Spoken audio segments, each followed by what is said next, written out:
Hello, my friends, and welcome to the channel. I am Nicole, and I live in India. And tonight I'm here with a very special guest, my husband. Hello. If you watch the channel, you've seen him before. He's not on that often because he has a job, unlike me. Yeah, to take care of me. So we are going to be doing something a bit different again tonight. We are going to continue the interview series, and we are going to interview him. So he has not been given any pre-notification of the questions. In fact, I don't really know what I'm going to ask him.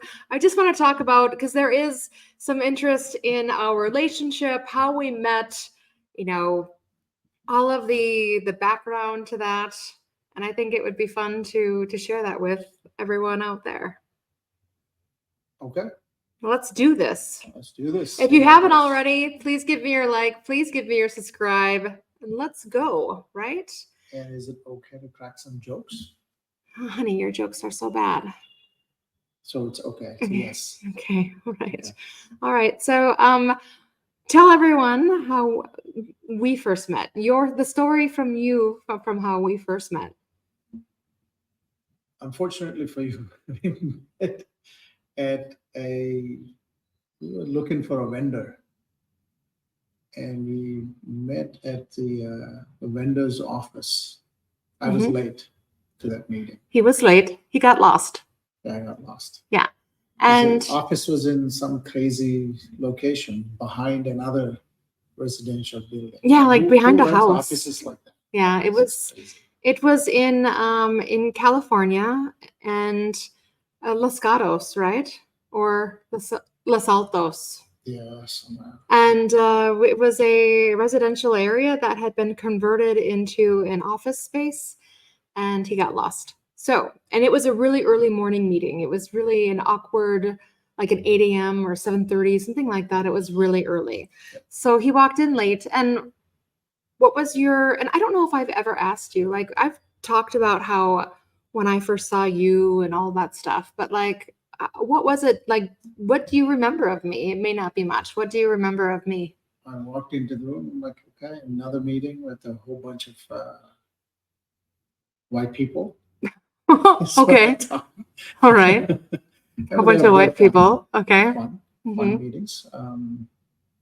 It's good. I was feeling bad that I was late. You were feeling bad that it was late? Yeah, I was about, I think, 10 minutes late because I drove past that place a couple of times. Okay. Oh, and we forgot to set the context. This is February of 2000. Yeah. Back then, there was no Google Maps. No, there wasn't. There wasn't any Google Maps. Google Maps were still not publicly available. Yahoo Maps. There were Yahoo Maps. So I looked at Yahoo Maps. I knew that street. But I didn't know that there was an office building behind. Okay. This apartment building. Less on the office building, more on me. What did you think about me? Did you You were prepared for the meeting. Okay. You were a bit anxious. I was anxious. Why do you think I was anxious? I could feel that in your tone. Okay. Maybe you were under pressure because you were the one talking. I don't even remember talking. You were talking about it. You and some other girl were doing most of the talking. I was doing most of the talking? I don't even remember that. You. Okay. We were talking about it. Okay. Was it the 45-minute meeting? Yeah, it was quick. Yeah. Okay. And then we met the very next day at the office, right? So I arrived at the office. And what was your impression then of me at the office? Like a bit lost. It was a big office. And you didn't know where to get your ID. I didn't know where to get my ID. It was in a different building in the campus. So I offered to show you the way to get your ID. He did. He offered to take me to get my ID. Yeah. That's what happened. That's what happened. You're not even telling him the funniest part. It's for you. That's not for me. You tell it. You tell it the way that you remember it. What I remember is you had a big cup of soda, and you spilled it in my car. I spilled it all over his leather seats. Yeah. Yeah. I spilled Coca-Cola all over his seats. Yeah. That's when I should have known. This was bad news. Beware. All right. So I ignored those signs, I think. yeah. Okay. So we're in the office. We are working together, right? Was like your I don't know, what was it like working with me? Yeah, it was good. It was good? Yeah. I absolutely hated working with him. I hated it. Yeah. Okay. Yeah, it was awful. No, so and for the reason I think that most people wouldn't really understand. So I had a go or no go on the project, being the senior QA lead on the project, and he was the other one that had a go or no go on any type of rollout to production, and he relied heavily on my advice. And if I felt a lot of anxiety and stress in making certain that I gave him the right advice. Like if I said, yeah, we're okay to go, and everything fell, you know, into a dumpster fire, it would have been my fault. So I really felt a lot of pressure in in that. And so that when we would go to production, I would literally stay overnight and test overnight and sleep under my desk. It was really quite stressful. And then when we did start actually, and this is even before we started dating, when we did start dating, and it was after we were sort of moved into separate projects, I also didn't like it then because, like, if we were dating and we had a fight at home or at his home, we were not living together at the time, but if we had a fight at his home or wherever it was, if we were not, having like a perfect relationship, he's able to compartmentalize everything, and work is work, and your girlfriend is your girlfriend somewhere else. And I was never really able to do that when I was quite young. And he'd come to the office and I could hear him laughing, and I would get upset hearing you have fun when I was upset at you. But that only lasted for a few months. I eventually left and got another job. And then the years went by, and we started dating and we got serious. Yeah. And we eventually got married. Now, And we moved to India. we moved to India, but before, like, what do you think about what did you think about our marriage? I think it's great. Not our marriage. I'm talking about the wedding. It's fine. It was fine. Okay. All right. And that's it? Yeah. Okay. All right. So we got married We didn't think we would last. Oh, no, I wasn't even thinking about that. Okay, but we can tell that story. Okay, so we got married in 2003. And on our first anniversary, we went to our very favorite pub. We had a favorite pub right downtown in Sunnyvale. And I love pear cider. And I had a pear cider, and I'm sure he had a beer or something. And it's our very first anniversary. And he says to me, what? What did you say? Congratulations. And what else? What else did you say? Happy anniversary. And what else did you say? Happy anniversary again. Tell him what you said. Is it happy anniversary? Come on, tell him. I said, I got this one. No. That's what I said. No. Yeah, that's what I said. Okay, what he said was, I didn't think we would make it this long. That's great. I didn't think we would make it this long. So now every anniversary, basically, we always say, I didn't think we wouldn't make it this long. And that's almost 22 years later. So, okay, so we were married in 2003. We were living happily in the Bay Area. There were some struggles, ups and downs. Back then, that was a long time ago, and we had recessions, and there were job losses and things that we dealt with as a couple. And eventually, we're in 2006, and he is working for a new organization that needs support in India, right? Would you call it that? And we are given an opportunity to come here for him to help to basically pick out some management or whatever, right? Well, that was the initial discussion. Set up a global delivery. Set up some global delivery here. And then we were here and they eventually just asked him if he wanted the role, right? That would be the correct way. I was given the role. You were given the role. To set it up. To set it up. And then we made the choice to come here for how long were we going to come here, honey? For 1 or 2 years. For 1 or 2 years. I hope you all can understand why I believe I was completely catfished into my move to India. You should not have spilled soda in my car. You think that's your revenge for me spilling soda in your car? Okay, so I think the punishment may have not fit the crime on that one, but okay. Let the judge decide. Okay, so then we're here. We moved in 2006, and what do you think about like everything? That first year, how was it for you? Because he had been outside of India now at that point for 13. First year was not great. You were here. You were outside of India though for 13, about 13 years. For a while, and then first year was I struggled a little bit. About 6 to 8 months was your struggle point, right? Yeah, probably around there. I remember it being like the first half a year you struggled and I was then his cheerleader. You know, we can do it. We can stay.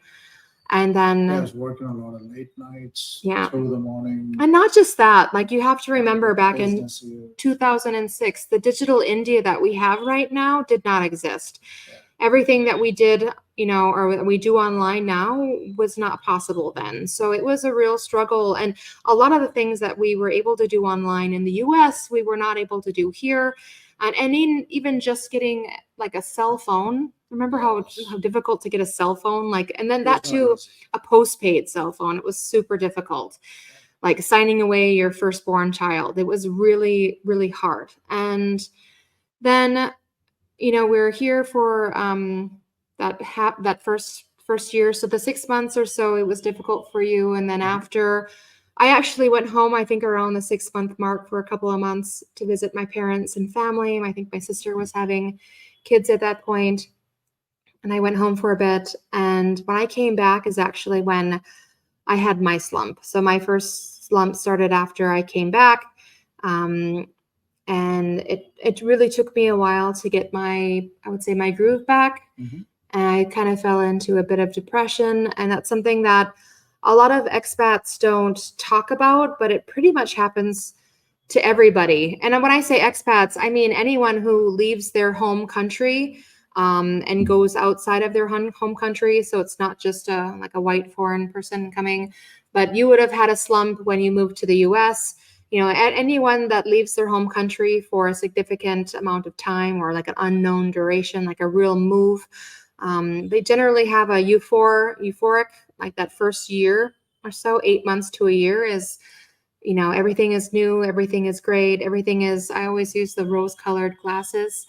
And then after around that point, you start to tank and things that you just find it difficult to get through. And that happens to everybody when they leave their home country, not just coming to India. I'm not saying it's in a bad way for India, just everyone leaving their home country experiences that because they miss their home, they miss their family, they miss what they know. And the new things that you're doing in your new country don't necessarily overshadow those in the way that they did before in the first, when you first got there. So apart from the first 6 months, what kind of challenges have you had being here in India? Being back, I mean, you were born and raised here, but you spent a significant amount of time outside. And now you've been back for a significant amount of time. Yeah. I mean, I guess really you've been back for longer now and been in India longer now than it was when you had left, right? Yeah. Right. Mm-hmm. Yeah, and I think I've lived outside what I would consider my hometown. Yeah. This is home. Yeah, Bangalore is home now. Yeah. Do you feel like you have any real struggles on a day-to-day? Back then, yes, setting up a team with the right people has not been easy. It was Yeah. a bit of a struggle. Um, and then, of course, there were a lot of learnings, Hmm. and the investment company was very helpful, right, in mentoring me. Hmm. That helped quite significantly in getting the right team structure in place, focusing on the right things, Hmm. and focusing on the deliverables. Hmm. That was fun, and we grew quite significantly Yeah. after And that. what about us? How was us in the first few years that we were here? I think it was we were adventurous, right? We We were were. we We were were trying to do young, stuff, go travel. adventurous, Yeah, but I was full of busy. life. I was busy. I was also quite busy, but we were traveling back and forth quite a bit. Like we would go to the US, We did more travel, I think, back and yeah, forth, the first few years. like twice I a think, year versus now like once a year twice a year, and I would go there for perhaps, work. yeah, Yeah. more than twice a year. Yeah. So it felt like I never left the Mm, US, right? The okay. first few years I for me, because I was there felt like I left. I was there every few months. So it was Mhm. just like a break, and I was back, and I was doing exactly what I did. When you were there. Yeah, when I was there. So So it was good. how do you feel about having had kids here? It was good. It was an interesting experience. I don't think I was ready. I don't think I'm ready now. Because I it's don't too think late. any guy is ready. It's too late now. Didn't know how to deal with that thing, right? The first time I saw That thing. I think she would take exception to be called that thing. I'm That's sure. funny. I'm sure. Well, Yeah. that thing is now 16. 16, Yeah. And our youngest is now 13. 13.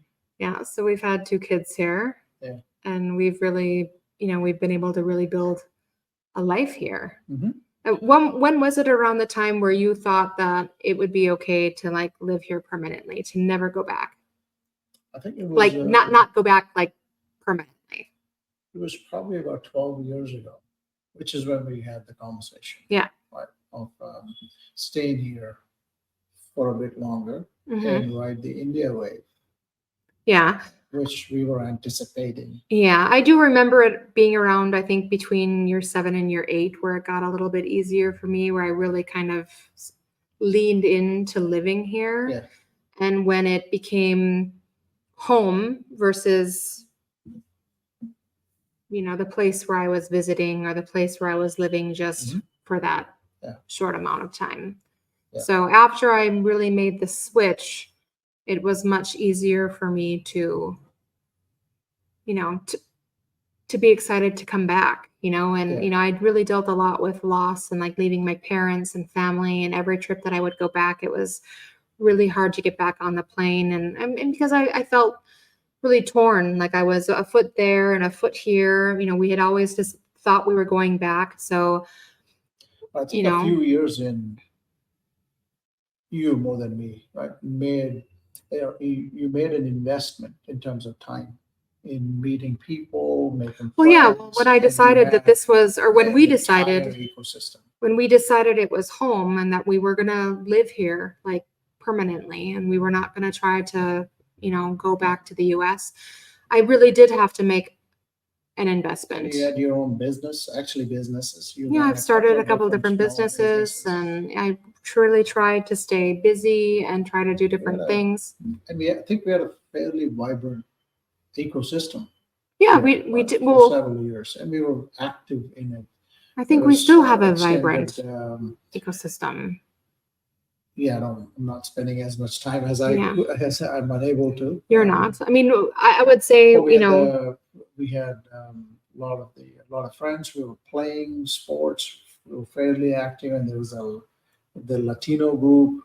yeah, that we we've, have get-togethers a couple times a month. yeah, maybe our community has is a little bit less. I think COVID and just the general wave that sort of happens with foreigners and expats in India. You can get they come in waves, and we have a good group of, I guess, foreign and local friends, and but it for me, it's been, I wouldn't say it's important to have foreign friends, but I have been able to connect more with, foreign women and things. It has been more difficult to make local friends, and even the local friends that I have come and gone. Like just because they're Indian doesn't mean that they stay here any longer than the ones that are just here on assignment. So we do have a bunch of stable friends that we do. We have stable friends, but I've said. I still have friends back in Hyderabad. Yeah, of course, you have your friends that are from childhood. It's just that there's no time at the moment. Yeah. Hopefully in a few years I can do that again. That's true. All right.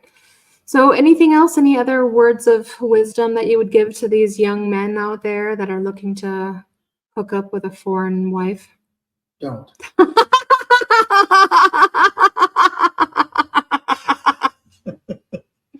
It's not nice. None. Probably knew he was going to say that. All right, people. That's all we got for today. If you have a question about our relationship, how we met, what we're doing these days, anything, please put it in the comments. I'd love to hear from you. If you like this new format, please let me know. I'd love to hear from you.